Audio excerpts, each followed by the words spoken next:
contexto que eu vou tentar dar para vocês é um contexto político, de como isso é utilizado dentro do âmbito político, e aí eu vou tentar fazer uma cronologia de como surgiu o que era, como é no presente, como ele se construiu até o momento de agora, puxando para a nossa eleição, e falar um pouquinho de futuro de fake news, porque já tem gente discutindo como é que vai ser a fake news no futuro. Tá? As pessoas estudam isso para manipular outras pessoas, são inputs e outputs, a gente vai falar um pouco mais na frente. Então eu quero começar com isso aí. Alguém conhece a palavra? Mitomania.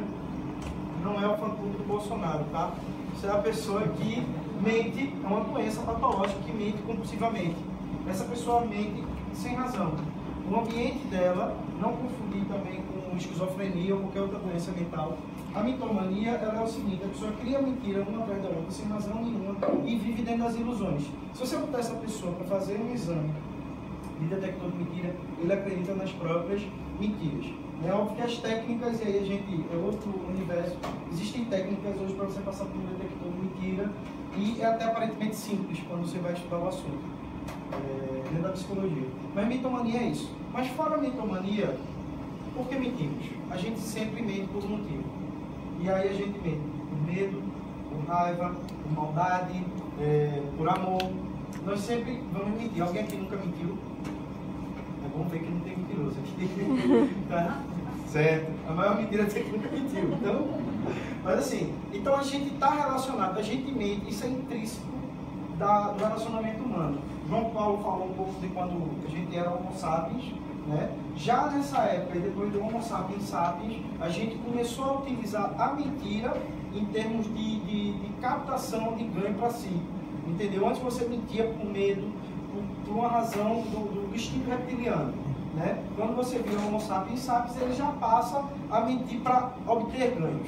E aí quando ele começa a estruturar a mentira enquanto ciência. A mentira hoje é uma ciência. Tá? Então o que acontece? Mentiras calculadas, reações esperadas. As técnicas de comunicação em massa. E aí tem um livro que foi até traduzido por Miguel Arraes, que é a Desmistificação das técnicas de condução de massa. Ele fala muito isso. O que é que acontece? E aí eu vou até brincar. A gente aprende a fazer isso intuitivamente. Por exemplo, eu bati uma tia minha. Eu bati uma tia minha. É o seguinte, eu tinha perdido uma prova, porque eu tinha tomado cachaça no noite anterior e não cheguei. Então, para eu salvar minha pele, eu cheguei para o coordenador, no outro dia, eu digo: o coordenador, me perdoe, eu não pude fazer a prova, eu não pude estar aqui. Ele fez o que foi que aconteceu. Minha tia morreu. Ela era muito colada com a minha mãe, passou a vida com ela. Não tem problema não, para semana você pode fazer a prova. Então veja, eu não estou mentindo, né? Mas enfim, mas por que eu menti daquele jeito? E por que eu utilizei essa mentira? Porque você utiliza a coisa de proximidade e morte. Quando você comunica a alguém que uma pessoa morreu, a pessoa se compadece de você. E aí vem um instinto da emoção. Por isso que isso é uma área estudada. Mas a partir de que momento isso começou a ser usado com política? Faz muito tempo. Sun Tzu, em Arte da Guerra, fala disso. Você chegar por trás dos inimigos e plantar as informações falsas até deteriorar. Quando pegou, batia o dedo do outro, Platão, que tem a parábola que é ótima, né, que é o mito da caverna, eu acho que a maioria de vocês deve conhecer. Se não conhecer, leiam ela toda, eu vou tentar abreviar. É o seguinte: um grupo de homens ficou preso dentro de uma caverna, onde eles ficavam de frente para essa caverna e eles só viam aquilo. E aí tinha uma fogueira por trás e a realidade para eles, aí que o Juliano falou um pouco de realidade, de percepção, né? Que aí a questão de percepção, para mim, assim, eu estudei na parte da comunicação e foi um pouco a biologia, onde a gente tem os 5 sentidos, tudo que a gente capta nos 5 sentidos faz a gente fazer a nossa realidade, cada um tem sua própria realidade dentro disso, a gente vive no mundo do universo. É um negócio meio louco, mas nesse aspecto é hipótese. Então, Platão prendeu as pessoas ali, e ali uma das pessoas se solta da caverna e sai da caverna e vê que tudo é colorido, que não há vida, não é de sombras, e ele volta para tentar salvar os outros contando a novidade. Ele é morto pela maioria. As pessoas simplesmente não acreditam e acham que ele enlouqueceu com aquela teoria. Então isso é muito usado. O Aristóteles, na República, o Cardeal Mazarin, para quem não conhece o breviário do Cardeal Mazarin, ele é fantástico, ele é tão bom quanto Maquiavel, né? E ele é do clero, porque o clero tinha influência muito grande na política, totalmente. E aí quando você lê o breviário do Cardeal Mazarin, ele é tão eficiente quanto o príncipe do Maquiavel. Schopenhauer também, que tem teorias e ensaio fantástico.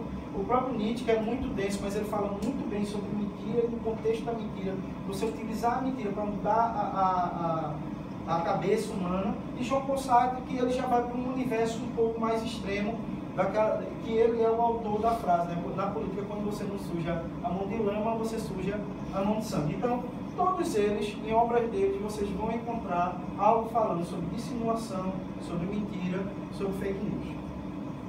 E aí eu trouxe 2 exemplos, porque a gente faz. O que é que a minha mentira pode fazer? E aí eu trago 2 fatos históricos, onde a mentira foi utilizada e ela mudou junto do mundo. Né? O incêndio do Reichstag, que é o parlamento alemão, e aí Hitler tinha, um mês antes, Hitler tinha se tornado primeiro-ministro da Alemanha, e aí o que acontece? Ele usa esse incêndio, que não foi comprovado, que foi de polonês, que foi de comunista, mas ele vai para a rádio e diz: os comunistas tocaram fogo no nosso parlamento. É isso. Exatamente. E aí o que ele faz depois? É muito engraçado que o Hitler, é meio complicado falar isso agora, mas vamos lá. O Hitler era o outside da época, porque assim, ele não tinha medo de mentir na rádio. Ele não tinha medo de contar a versão dele.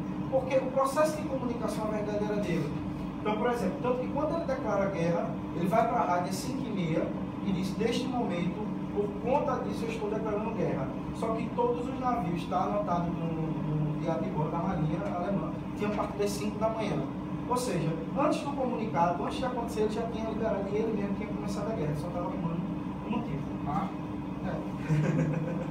Outro incidente, esse mais recente, de 2013, é a invasão do Iraque. Na época era administrado pelo governo Bush, e Bush queria ter a guerra para si. Na verdade, todo presidente americano ele quer ter uma guerra para si. E toda a guerra americana, e a maioria das guerras do mundo, elas vão ser sempre por petróleo. Tá? Se vocês quiserem ligar os pontos, a situação da gente começou a piorar depois de pressão. Mas vamos à frente, por enquanto, teoria da conspiração. Vamos lá. Mas a invasão do Iraque, o que aconteceu? Colin Powell, que era o chefe de Estado americano, chefe de Estado, secretário de Estado. Então, o que foi que ele fez? Ele foi a público com fotos que seriam de armamentos em massa, exatamente, arma química, que estariam escondidos dentro do Iraque. E aí o escândalo foi chamado, inclusive, de curveball, que era um sinônimo de um dos informantes que tinha dito que o Iraque mantinha uma fábrica de armas de destruição química em massa. E aí esse foi o motivo que fez, rebutando a externância da mídia, no mundo todo, e que fez os Estados Unidos invadirem o Iraque.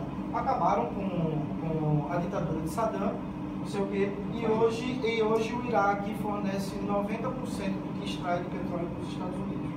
Coincidentemente ou não. E aí o resto eles vivem de economia, e hoje é um país mais pobre do que era com Saddam na ditadura. Então o que acontece? Qual é o âmbito principal desses 2 casos?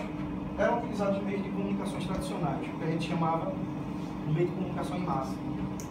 E aí o que acontece? No caso de Hitler, era muita coisa do rádio, existiam as expressões, o panfletário e tal, a coisa do universo nazista, da ascensão nazista. E no caso dos Estados Unidos e do Colin Powell, se utilizou muito a televisão, entendeu? Foi a época, inclusive, de uma guerra que foi transmitida, eu acho que ela foi pós-Golfo, ela era transmitida praticamente ao vivo, você via as ações acontecerem. Então, era nesse aspecto que você trabalhava a questão de iludir a população em termos de comunicação de massa e repassar mentiras. Recentemente a gente teve 2 episódios, o Brexit e a eleição de Trump. Por que eles se diferenciam um pouco daquele ali? Porque muda o meio de comunicação, embora os objetivos sejam os mesmos. No caso do Brexit, que é a saída do Reino Unido da União Europeia, se tratava de um referendo. E aí o que aconteceu? Dentro do ambiente da técnica de mentira, de ilusória, era o seguinte, que o Brexit, que o Reino Unido, a principal mentira, o Reino Unido pagava por semana 360 bilhões de euros ao resto da União Europeia. E isso foi batido massificamente. Exatamente, ela sustentava a União Europeia, que o Reino Unido estava fazendo isso para poder sustentar. O Reino Unido é que sustentava toda a União Europeia, o bloco, e isso era sustentável. E aí o que é que aconteceu? O que é que passou a se dizer também? O sistema de saúde do Reino Unido era muito semelhante ao nosso, eles têm um SUS lá. E o SUS de lá também estava caquético. E aí parte do discurso também era dizer o seguinte, ó, esse dinheiro todinho está indo para os outros e não para nós. Então foi massificado esse discurso, foi utilizada a Cambridge Analytica, a gente vai falar dela daqui a pouco, Mas o discurso que foi feito foi esse. Ele foi feito dentro da rede, foi feito através da internet. E aí o que aconteceu? O Brexit foi aprovado, a saída do Reino Unido foi aprovada. E aí, uma semana depois, foi feita uma pesquisa. O Brexit foi aprovado por 59,7%. E aí, quando você pega essa massa de 59,7% vai entrevistar, 61% já tinham se arrependido daquilo. E existe um momento para isso. Inclusive foi chamado de Brexit para Brexit, e retorno ao Brexit. Eles já queriam voltar e sabiam que tinham feito uma opção errada. Trump é outro caso emblemático de uso da analítica. Hoje, inclusive, o Congresso discute essa condição da eleição. O próprio Facebook teve um problema. O Mark Zuckerberg teve que sentar no banco dos réus americano, no Congresso americano, para dar explicações. E Trump é um fenômeno porque ele chegou a falar em 2 meses mais de 360 mentiras. Quase 20 mentiras por dia. Então, assim, e ele é um fenômeno enquanto outsider, que a gente vai falar um pouco do que é esse outsider, mas porque é o seguinte, ele era um cara que ele foi feito, antes ele teve um impulsionamento para sair, que foi a televisão, através de um programa. Ele era um empresário falido, ele conseguiu falir parte do mercado que o pai dele tinha construído, né, que era o Império Trump. E aí ele fica meio que à deriva, e aí vai para um reality show, né, que é o Aprendiz. E aí ele ganha uma notoriedade, ele ganha um empurrão, e aí o resto do processo vai dentro de um processo de construção. Porque ele é um empresário bem sucedido, porque ele é um cara que entende mercado, ele tem a nova visão americana. Inclusive escreve um livro, né? Ghostwriter escreve um livro. Ghostwriter escreve um livro para ele, tá, não sei o quê. E aí nesses 2 casos tem um nomezinho, 2 nomezinhos que vocês vão perceber. Cambridge Analytica e Steve Bannon. O que é a Cambridge Analytica? Na verdade, a Cambridge Analytica era um negócio que, para quem criou, o inventor desse sistema que eles usam de captação de minerar dados, de Big Data, como é que funcionava a Cambridge Analytica? Ela minerava dados na internet e a partir desse dado eles criavam perfis. Só que na época eram perfis de consumidores. O intuito da criação desse sistema, que acabou roubando mais de 80 milhões de dados do Facebook, era criar personagens e oferecer produtos personalizados para essas pessoas. Por exemplo, eu não ia oferecer fralda de menino para um garoto de 18 anos. Quer dizer, até pode, né? Assim, que não era fácil. Mas enfim, era isso. Só que aí Steve Bannon entra na parada, consegue comprar parte do negócio. Ele é um cara ligado à ultradireita e ele faz, isso pode ir mais além. E ele começa a usar isso no âmbito político. Por quê? O que é que acontece, o que é que acontecia antes naquele meio de comunicação de massa, o que é que muda com a parte da internet fazendo essa comunicação de massa? Antes eu tinha que fazer um produto que ele atingisse o maior número de pessoas. A minha propaganda, a minha mentira, ela tem que influenciar o maior número de pessoas. Quando eu chego para a Bannon e para a Cambridge, ela consegue direcionar o que você tem medo, o que você gosta de mentir, para você é a mentira que você vai acreditar. Então é isso que ele faz. Então, em vez de ser uma mentira, são várias mentiras para pegar o mesmo público e com maior fidelidade. Então aí eu vou até contar um caso, que é o caso que foi do Elinão, da passeata das mulheres que aconteceu. Foi um evento gigantesco no país. Tinha um monte de gente na rua. E aí, nesse exato momento, os robôs que estavam operando no WhatsApp estavam mandando para os grupos fotos e vídeos de mulheres em manifestações que não eram manifestações do dia, mas manifestações de mulheres quebrando santas, mulheres nuas, de agressões. Então, o que acontece? Para aquela pessoa que não estava participando daquilo, a realidade que chegava para ela era mentira. Então, ela encarava aquele movimento ali como uma coisa que fosse suja, como fosse ilegítima.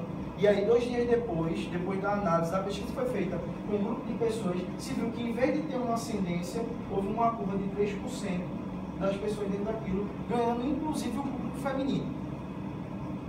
Então, é assim que funciona o novo fake news. Ele é direcionado, ele é estudado e ele chega para cada perfil. Porque ele chegava para o religioso de um jeito, ele chegava para a pessoa que, sei lá, militarista de outro jeito, e ele consegue vender versões para cada um. Ele consegue falar 3, 4 coisas, do mesmo assunto ele pode se dizer 4 ou 5 vezes, e eu posso mandar a fala que eu quiser do distrito para cada pessoa que quer escutar aquilo. Essa é a parte tenebrosa e fantástica da história. E aí o que é que acontece? Para a gente chegar, eu quero falar um pouco a gente já entrou no fenômeno do Bolsonaro, Tem a tempestade perfeita. O que é a tempestade perfeita? É quando acontece uma sequência de coisas ruins que fazem uma coisa ser muito pior. Você faz uma tragédia com isso. Então, o que aconteceu com a tempestade perfeita? Ela começa a partir dos protestos de junho de 2013. Começam com a coisa dos 20 centavos de protesto coletivo e tal, não sei o quê, e se expande um pouco mais. Por quê? Porque ela perdura até próximo do período eleitoral. E aí tem uma coisa também que entra no meio, que é a Copa das Confederações. E aí dentro desse processo que desencadeou uma coisa, porque é o seguinte, os 20 centavos era uma coisa mais local de São Paulo, que começou a ser abraçada pelos outros estados para baixar a alíquota de transporte, que por sinal até agora não baixou. E aí o que acontece? O que acontece como gota d'água dentro do processo político que faz as pessoas voltarem à luta, porque leva as massas aí para a rua, na verdade, para mim, no meu ponto de vista, é quando, na época, o ministro, que era do turismo, o Henrique Eduardo Alves, pega o jatinho da FAB, tá solto, prisão domiciliar, tá solto, prisão domiciliar. Então, assim, ele pega o jatinho da FAB, leva a família toda para assistir o jogo, dentro do jatinho da FAB, e depois... Ele era presidente da Câmara, né? Exatamente, era o presidente da Câmara, na verdade. Depois é que ele foi ministro. Ministro Temer. Isso. Depois do processo. Enfim. Então, para mim, acontece isso. Depois vem a Lava Jato. Na verdade, a Lava Jato já estava num processo. Só que ela ganha mais força porque ela começa a subir graduações. Até aquele momento, eram só donos de empreiteiras. Aí começa a entrar no campo político e os políticos começam a ser chamados, começam a ser presos. Então, isso também entra na roda. Por conta dessa operação Lava Jato, aos 45 segundos do tempo, quase que Dilma perde a eleição. Mas ela acaba ganhando por um percentual muito pequeno. E aí os próprios erros de Dilma, dentro de um país dividido, também contribuem para isso. Tá? Quais seriam os erros de Dilma, por exemplo?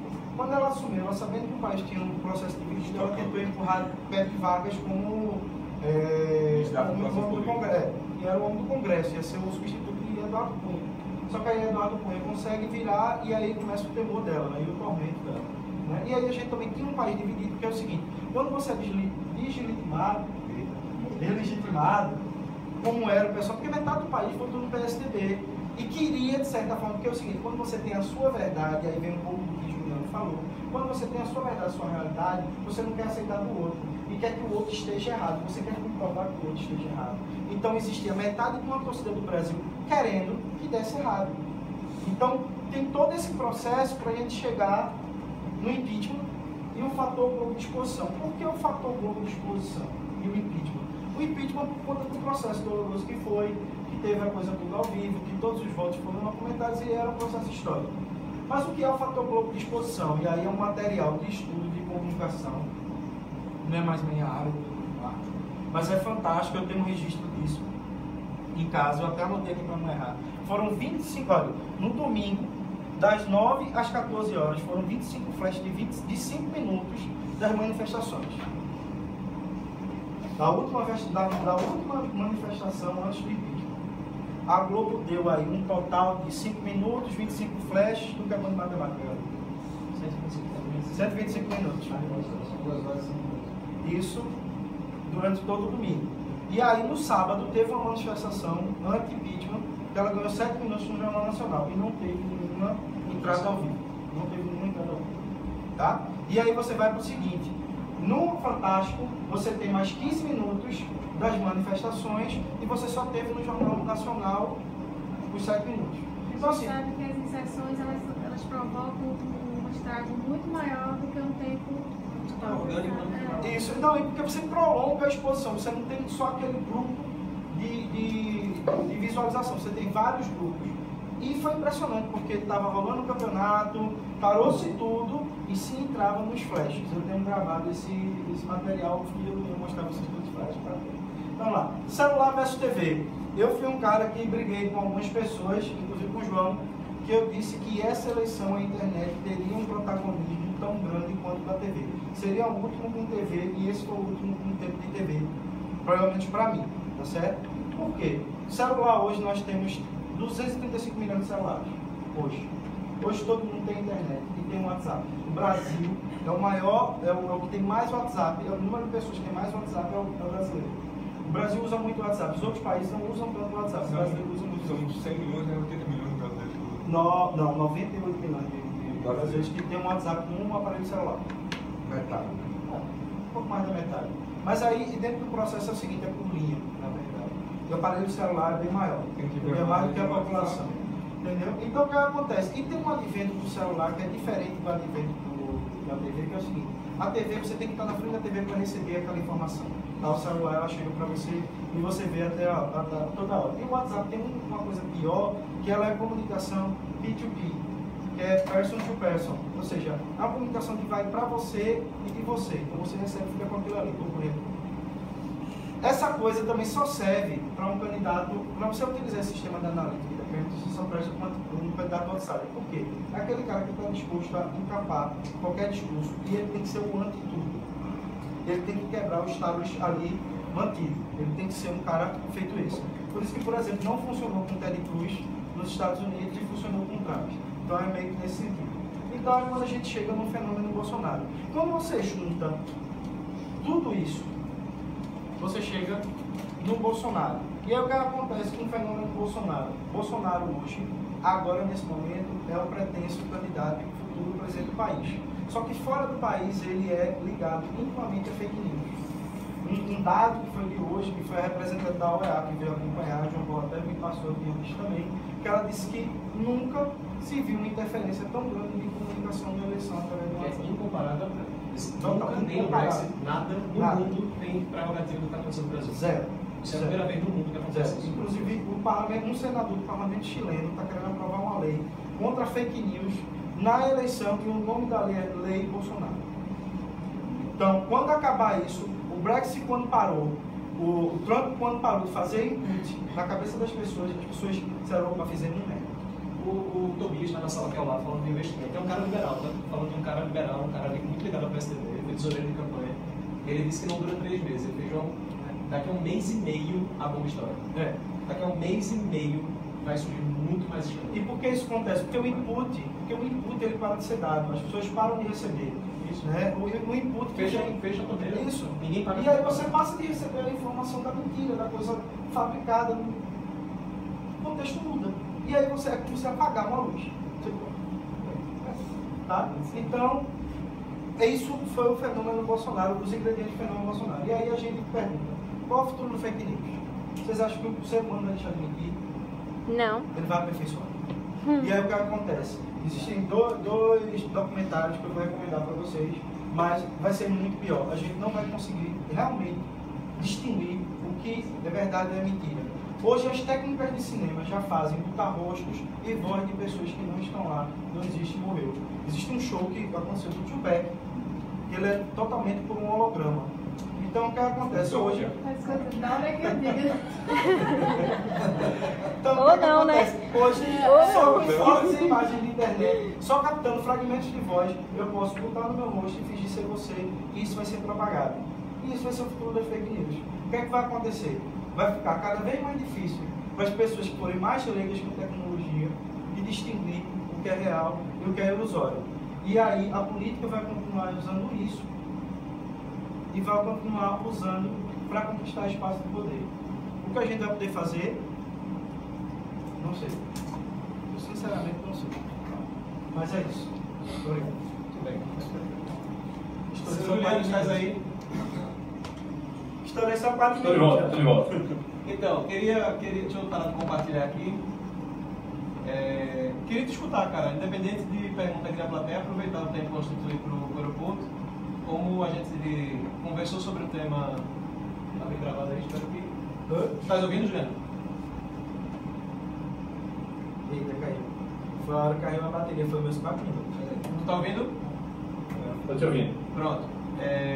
Como a gente tinha conversado sobre o tema, mas não fizemos insight, né? Então na verdade a gente compartilha a apresentação agora. A gente sabe a área que cada um atua, tá bem ruimzinho a apresentação com ele. Essas coisas só acontecem na hora. Ele estava aqui todo dia. Ele passa a noite estudando. Tá ouvindo não? Surreal. É regra esse negócio. Isso é regra, bicho. Mas tá bem, deixa ele. Ele tá com Olha aí, tá tentando.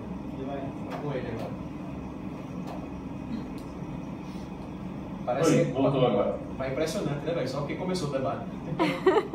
Ó, deixa eu te falar, como a gente não tinha ensaiado, não tinha passado isso aqui junto, queria ouvir a tua impressão sobre a junção, porque são campos bem contributivos, mas você inclusive é o cientista aí do trio que se especializa nesse estudo.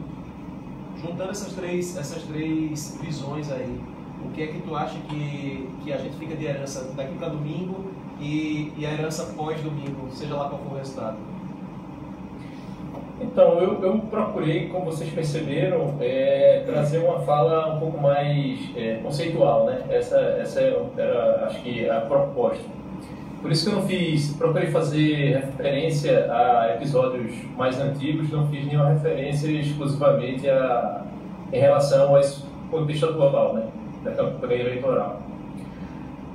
Eu tenho algumas considerações, assim, eu acho a fazer, que são mais para que a gente pense junto do que propriamente respostas. Começando pelo final da fala de Ed, agora que eu peguei um pedaço, sobre a questão da fake news. Eu tenho muitas ressalvas em relação a esse debate sobre fake news, por um motivo muito simples.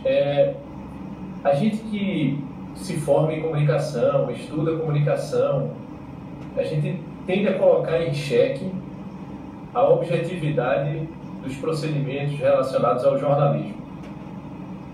Tanto é que logo no primeiro período a gente entra em contato com a discussão sobre se é possível capturar a verdade, se é que existe verdade e se é possível ser objetivo quando se faz jornalismo.